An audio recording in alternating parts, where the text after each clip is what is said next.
शिकवा ड्रामे के आने वाले एक साथ में अब आप लोग देखने जा रहे हैं कि अब किरण है जिसने अपना बच्चा भी खो दिया, क्योंकि अब उसकी झूठी कस्मों और उसकी हरकतों की वजह से, और सबसे बढ़कर अब उसकी माँ की बददुआएं ही अब उसको उसके बच्चे से दूर कर चुकी हैं।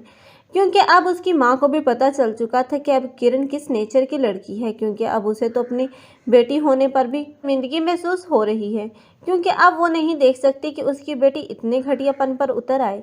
और ख़ास तौर पर अब उसने ज़रून को उसके माँ बाप से भी अलग कर दिया था, लेकिन अब उसे पता चलेगा जब उसकी अपनी औलाद ही उससे छीन ली जाएगी।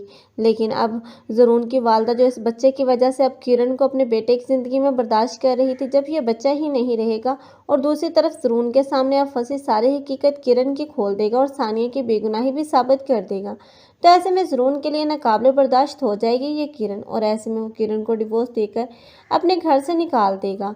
तब किरण के पास एक ही आसरा होगा और वो उसकी माँ का घर, इसलिए वो तो वहीं पर जाएगी।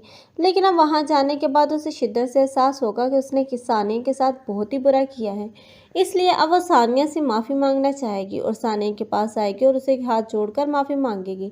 लेकिन सानिया उसे कभी माफ़ नहीं करेगी, क्योंकि सानिया जिसने उसे अपना दोस्त समझा और हर मौके पर उसकी मदद की, लेकिन सानिया ये नहीं जानती थी कि यह तो दोस्ती के आड़ में छुपा हुआ एक सांप है, क्योंकि अब उसने तो अपने ही दोस्त का घर बर्बाद करने की कोशिश की।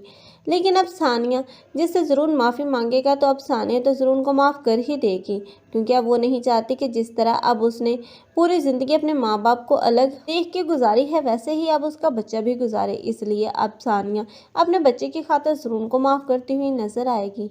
लेकिन दूसरी तरफ लाइबा है, अब वो भी सानिया से माफ़ी मांगेगी। इस तरह ये सब लोग तो एक साथ ही दिखाए जाएंगे, लेकिन दूसरी तरफ किरण और सहीफा, इन दोनों का अंजाम इबरतनाक देखने को मिलेगा। आप लोगों को ये ड्रामा कैसा लगा और कौन कौन चाहते हैं कि अब इस ड्रामे को ख़त्म हो जाना चाहिए, कमेंट सेक्शन में अपनी कीमती राय के इज़हार लाजमी करें। मज़ीद ऐसे रिव्यूज़ के लिए हमारे चैनल को लाजमी सब्सक्राइब कर लें। अगर आप लोगों को हमारी वीडियो अच्छी लगी हो तो वीडियो को लाइक करना और दोस्तों के साथ शेयर करना मत भूलिएगा। अल्लाह हाफिज़।